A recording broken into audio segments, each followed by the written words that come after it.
안녕하세요. 장윤선 변호사입니다. 오늘은 보석 광물 이론 중에 보석의 물리적 성질의 마지막 부분, 비중에 대해서 살펴보도록 하겠습니다. 이전 시간에도 설명을 해드렸는데요.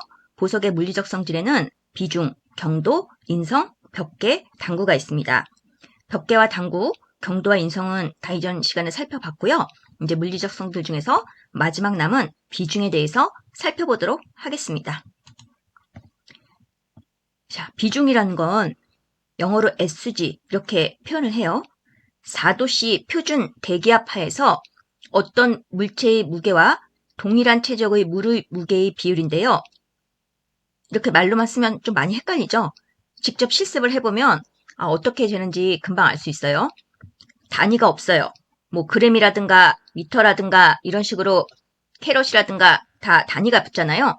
단위가 없어요. 비중은 그냥 숫자만 씁니다. 그리고 세팅된 보석이 아닌 나성만 측정이 가능해요.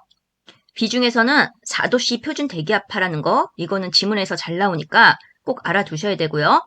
단위가 없고 나성만 측정 가능하다는 부분도 알아두셔야 돼요. 비중의 공식은 공기 중에서의 무게에서 물속에서의 무게를 뺀 것이 분모로 가고요. 공기 중에서의 무게가 분자로 갑니다. 이 공식대로 해서 수치를 기재를 하는 거예요. 실기시험에는 물론 비중 재는 게 나와요. 그래서 비중 잰 것도 직접 실습을 해보셔야 되고요. 필기시험에도 계산 문제가 나오는데 이것 때문에 계산기를 지참하라고 하거든요. 그런데 CBT 시험이라서 다 계산기 기능이 들어가 있습니다. 근데 계산 문제가 비교적 쉬워요. 산수죠. 딱 수치만 재면 나올 수 있게끔 다 돼 있어요. 대부분 비중 4의 루비나 사파이어를 묻는 문제가 나옵니다. 계산하면 4예요.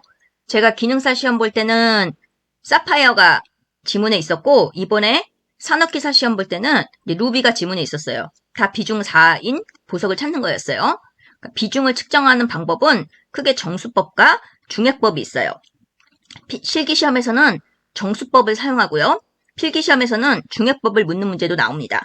그러니까 필기시험을 대비하기 위해선 정수법과 중액법을 다 알아야겠죠? 굴절률이 높은 보석은 비중도 높아요. 그런데 물론 예외도 있습니다. 비중이 4면 높은 편인데 루비나 사파이어 이 코런덤이 굴절률도 높은 편이에요. 자, 정수법 한번 살펴볼게요. 스프링 저울로 재거든요. 조각품, 큰 원석, 크기가 큰 원석은 스프링 저울로 재게 되고요. 우리가 보통 실습을 할 때는 외날개 전자저울을 사용합니다. 크기가 1캐럿에서 2캐럿 정도 되는 스톤들이고요.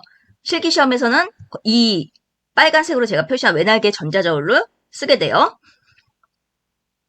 실기시험에서는 외날개 전자저울을 사용하기 때문에 비중 측정은 실습이 필수예요. 그리고 실습을 하다 보면 쉽게 익힐 수 있습니다. 공식은 제가 다시 한번 확인하죠. 공기 중에서의 무게에서 물속에서의 무게를 빼고 그게 분모로 가고 공기 중에서의 무게가 분자로 갑니다. 이 공식 자체가 시험 지문에서도 나오고요. 대부분은 이제 계산 문제로 나옵니다. 실기시험 할 때는 물론 이 수식대로 계산해서 비중을 쓰셔야 돼요. 중액법은 보석을 그 보석보다 비중이 높은 액체 속에 넣으면 보석은 떠오르고 반대로 보석보다 비중이 낮은 액체 속에 넣으면 가라앉는다는 원리를 이용한 방법이에요. 비중 용액은 2.57, 2.62, 2.67, 3.05, 3.32 이렇게 5가지 용액을 쓰는데 요거는 숫자랑 다 같이 외우셔야 돼요. 포화염수는 비중이 1.13인데요. 호박 감별 시 사용합니다. 호박의 비중이 1.08로 더 가볍죠. 포화염수에 떠요. 그런데 플라스틱으로 만든 모조 호박은 무겁기 때문에 가라앉습니다. 이 차이를 이용해서 호박을 감별하는데 사실 실습할 때는 쓸 일이 거의 없고요. 필기시험용으로 꼭 외우셔야 돼요. 너무나 잘 나와요. 보석을 깨끗이 닦고 비중이 높은 액체부터 잠수시키면서 측정하고요. 1회에 1개씩만 검사합니다.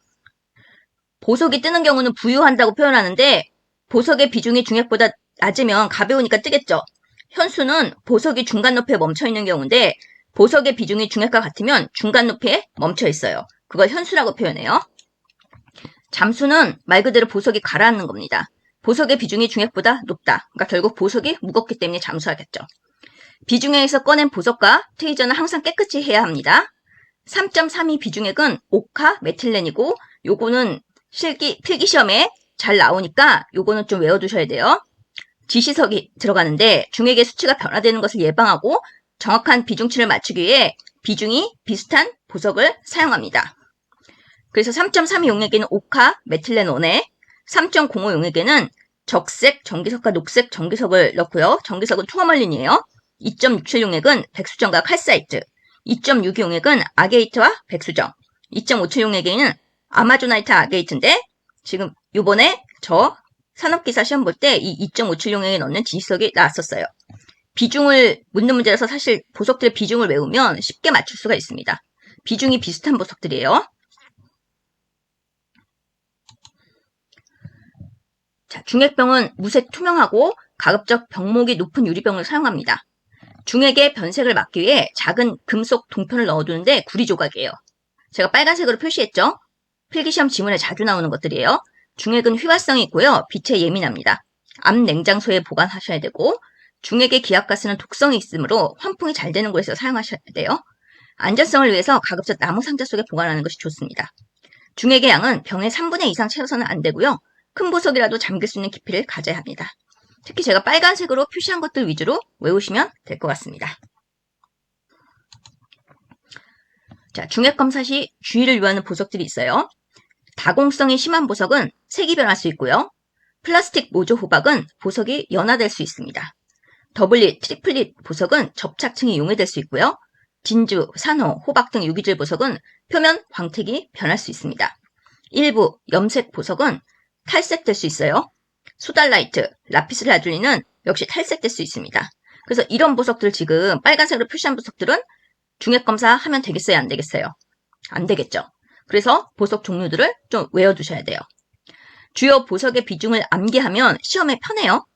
굴절률을 기준으로 그 순서로 암기를 하시되 굴절률에 비해서 비중이 너무 높거나 낮은 보석은 따로 암기하시는 것이 좋습니다. 자, 오늘은 비중에 대해서 살펴봤고요. 다음 시간부터는 이제 광학적 성질에 대해서 살펴보겠죠? 오늘 방송 시청해주셔서 진심으로 감사드립니다. 좋아요, 구독 눌러주시면 저에게 많은 힘이 됩니다. 다음 시간에 또 뵐게요.